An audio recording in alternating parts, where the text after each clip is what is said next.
Greetings, friends, and welcome to part 2 of the castle build.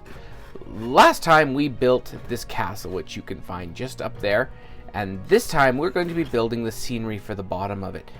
This whole castle is built in a semi-unrealistic style. I didn't want it to be perfectly realistic, so if you see this, understand that the style here is deliberately gentle looking. I don't want it to be a perfect over-the-top realism because it's not what this was based on, which is the Friendly Giant Castle, which was actually cardboard tubes covered in drywall mud, to give you an idea of what it's actually started with. Alright, to get right into it. So, first thing you're going to do is you need a piece of styrofoam that's going to be used for your main scenery. I'm not sure if I'm going to do this 2-tier or 1. This is 4-inch. Don't use 4-inch! I don't have any 2-inch kicking around, so I had to use a scrap piece that I found, of which I've got all of this roof-made 4-inch sitting around. This is going to make my life more difficult. Use 2-inch, layer it. What you want to do is when you do it, you want to do a layer down here, and then you want to stagger this top layer back about 1 inch randomly around it, so you get some dimension. I have to carve that out, so it's not going to be fun, and I'm not completely happy with the amount of 2-inch styrofoam. Regardless, I'm going to go get this shaped out to give you an idea of where we're going with it, and I'll be back to start talking about carving scenery. We're going to start carving out this styrofoam. Now, I am using my handy dandy knife. Brilliant knife, by the way, this Fisker's knife. One of my favorite I've ever used. So all I did initially is I ran this upper surface, and then I came in at an angle to knock this off. Now, what I really like about this knife is the trick that you use to build this rock. You can see how I've done a little bit here, and it's starting to look a lot more like rock than it did before. It's been years since I've done this, so you'll have to abide with me. There's people who do this way better than I do, but this will get you enough to be dangerous. So, I'm going to show here. What you do is you'll cut in, and then what I do is I flick it out. And what it does is you'll see that it leaves a rough edge that is not perfectly situated to be like anything other than rock. And I find that this trick here will convert this styrofoam from looking like styrofoam to looking like rock. Even here you can see that everything got busted out. That's all character. It's like almost like a natural geologic process that you cannot replicate. So I'm going to go through, I'm going to finish doing all of this to get it roughed out. I was going to put stairs here, but I realized that the 4-inch drop I would not be able to make decent stairs, so it's just becoming cliff as well. Now I'm going to go through, I'm going to finish carving all this just to the rough spot, and I'll start talking about how you go further into making this look rock and everything like that. See you in a few. You can see that I've done a ton of pulling and pecking and using the knife at an angle, pulling things off, then switching to the horizontal and doing the same thing, putting in the lines, and then at certain points popping out the piece. The most important thing is you get to that motion where you keep on popping. You cut and you pop it out, because you end up with these rough edges that really mimics natural like looking rock. You can spend hours getting this to exactly where you want. This was done in about 20 minutes to give you an idea of just how quickly you can rat out some terrain like this.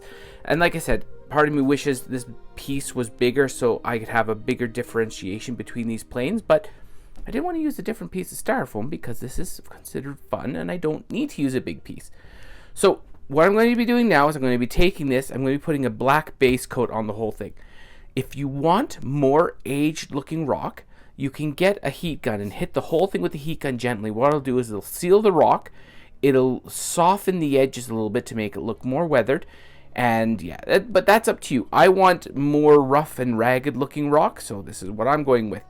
Regardless, the next time you see this, it's going to be all painted up and ready to be dry brushed, and we're going to talk about the grass and the such at the top after. We got a little bit more to do in terms of rocks, but we'll talk about it as we get to it. See you in a few. No, all right.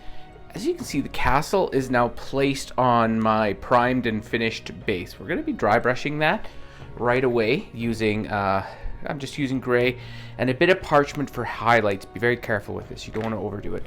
And if you have any other gray kicking around, you can use that as well. Not an exacting art, as I always say and say repeatedly. Now back here, all I have done is I used wood glue to hold this down and then spiked it with some toothpicks just to hold it in place as it dries. This is already dry here. It's really stiff. And back here is just a piece of card to hide the gate as we get to that point. Now, I'm going to go through, I'm going to do all the dry brushing. The video up here if you'd like to see how dry brushing is. And honestly, we're just going to be doing a nice, bringing this up to the look of rock. But anyways, I wanted to bring you up to snuff spot that thing here. So here we go. Off to dry brushing. See you in a few. Now you can see all my beautiful stone is coming to fruition. And it's come along really nice. It's got lots of light from this side. We'll go to the side. This looks a lot better. So as you can see, that with the dry brushing that I've done, it just brings up the surfaces and makes it look really good. And the process that I went with, I'm going to see if I can bring this over here. That was my initial coat, a darker gray. Then my second coat was this lighter gray, which I put too much out. And then you can see it all pulled here. So there's my lighter gray, there's my darker gray. And then I used, to finish it up, was the parchment. And the parchment just gives that little tiny bit of extra emphasis and the lighter brown on the surface. Looks really good. And when it's all finished, you can see that the effect of those rocks really starts coming together. Now, I'll be right back and we're going to talk about the flocking. And now for the next step, we are going to be adding some of this lovely, what is this, floral moss. Now, what we're going to do is, what I do is I take some of this floral moss, grab our household genie blender, throw it into there for a good 3 minutes, and you end up breaking down that moss into a great, can I say a great flocking mess? They call this flock. I can't resist myself. So anyways, what we're going to do now is just using wood glue. I'm going to do a very small section here to start, just so you can see how this goes on. And I should be using a brush, but since I didn't grab a brush before I hit record, I'm going to use the next best thing, which is my fingers. And I'm going to regret this horribly because it's going to get absolutely everywhere when I go into work with the flocking. So I'm going to stretch this all out to make sure it looks as good as possible. It's fighting me a bit. And once you've got the glue down like this, some people use, we'll do that after actually, because the spray glue after works really well. Now, I don't want to touch that flocking with glue in my hand, so I'm going to magically rub it off on the closest surface, which happens to be my other hand. Now, using your lovely flocking, which is going to still stick to my fingers, which I have no choice on, you very lightly sprinkle that on. And once you do a bigger area, it gets a bit easier because you can move the stuff. And your whole goal here is to just cover up all of the spots that have the glue. And then once it's down, you just push it down that ever so gently way, and you'll see that you suddenly have grass. And it looks realistic because it's got little bits in it. It looks so good. And then what you can do is you're going to blow it here. I'll have to vacuum later because that's going to make a blinking mess. And then what you can do is just taking a little bit of glue here and there.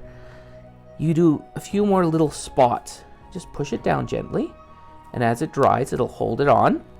And you can go through and have a ton of fun now. This is a fun spot of this build because when you push all of this stuff down and it gets all dried, it looks so cool when it's done. It's hard to overstate just how neat it looks. And then like here, I'm just gonna move that up a tiny bit.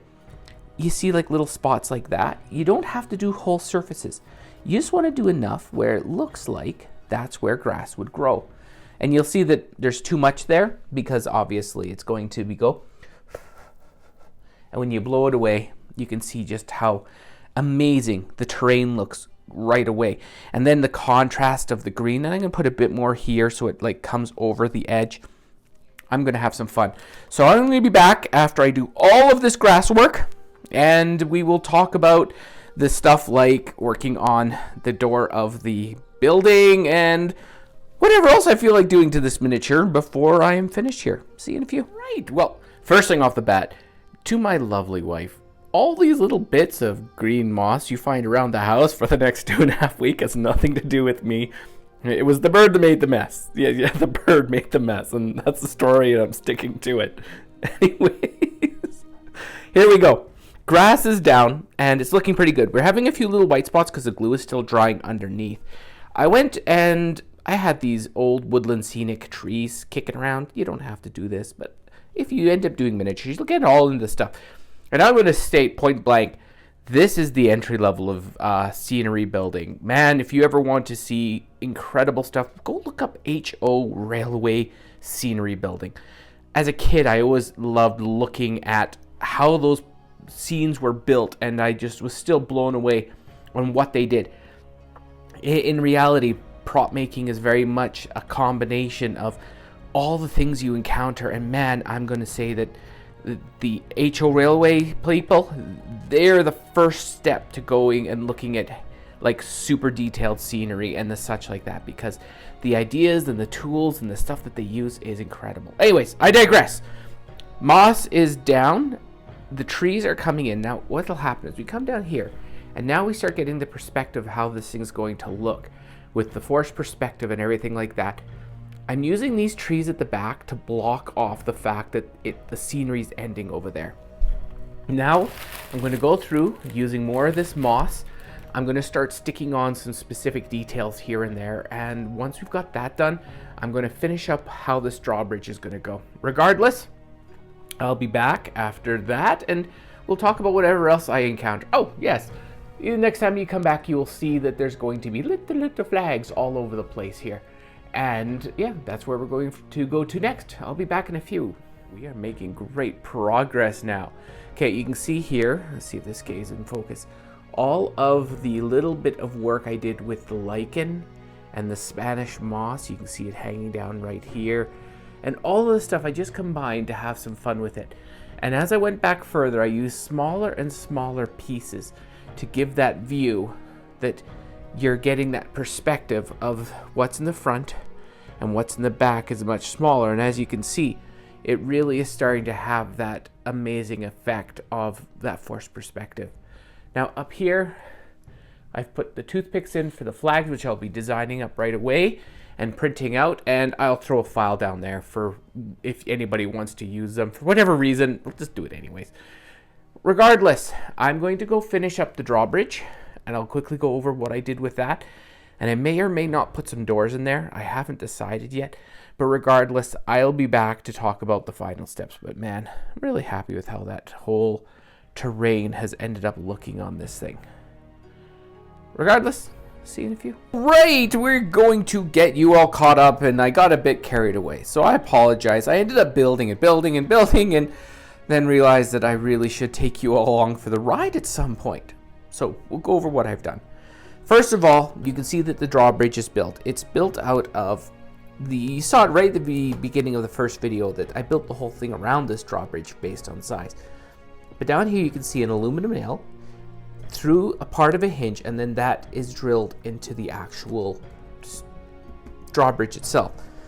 And what that little piece of metal, or not that piece of metal, that piece of wood right there, is something about this long, and it's sharpened up to a point with a hole in the top and then rounded off. So I pushed it into the styrofoam to create my hinge point, and it works actually pretty darn well as a hinge point without overcomplicating things more than it needs to be.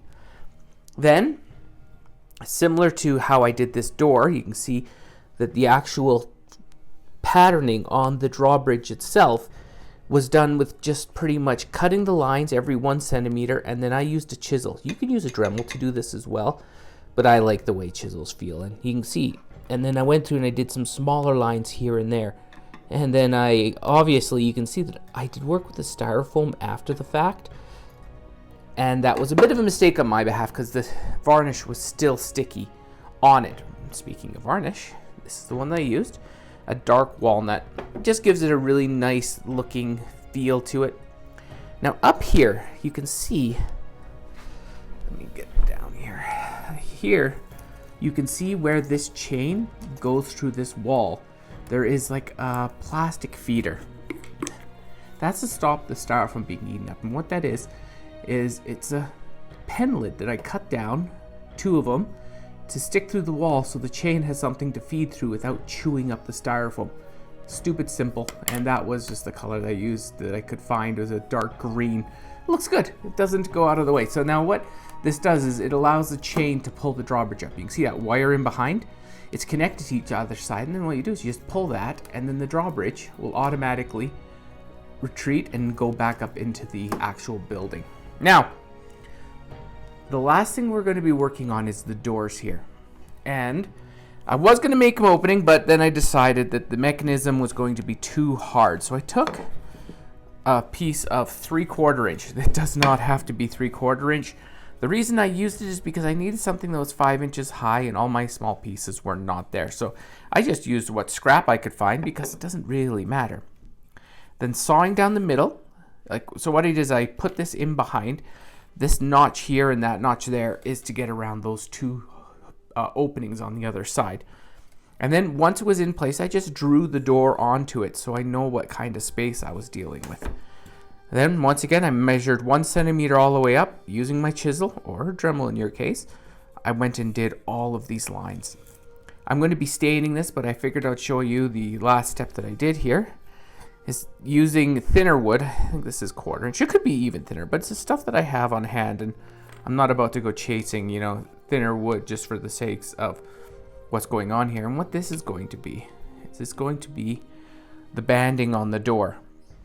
It looks nice. It's nothing stupid complicated. Everything here is fun, and what's going to happen is you can see that the size of that wood is still going to sit within that 1/2 inch of the actual door, so it'll sit in there quite nicely, and the whole door will frame up this fake wooden door beautifully. So now what I'm going to do is they go on like this, and then I'm going to go nail this down. You can glue it, and then I'm going to stain it all, and then I'll be back to put it on. We'll go over the final steps, which is pretty much done here. You can see I got my little flags up top. Got a few more to put in. I got to make the back one smaller. That's why they're not in quite yet. But regardless, I'll be back to finish this up. See you in a few. All right, we are done, and this thing turned out pretty darn cool. You can see now that the door that we were working on before is all stained and in. And yeah, this thing's all finished. I did a very quick backdrop. You're going to see this at a later point as the actual outro to my videos. So for now, I just put something in to give you the idea an impression of how that thing's going to look when it's all done. Regardless, this has been a really fun project, and I'm glad you all stayed around for the whole thing, but you can see the fun you can have now on using forced perspective and everything that comes along with it, from the terrain to the castle, and you can see where miniatures really can add to props. This is more for filming, but regardless, this is fun. So thank you very much for tuning in, and I will see you all next time, and hopefully you have a very good and fun prop building journey. Have a good one all.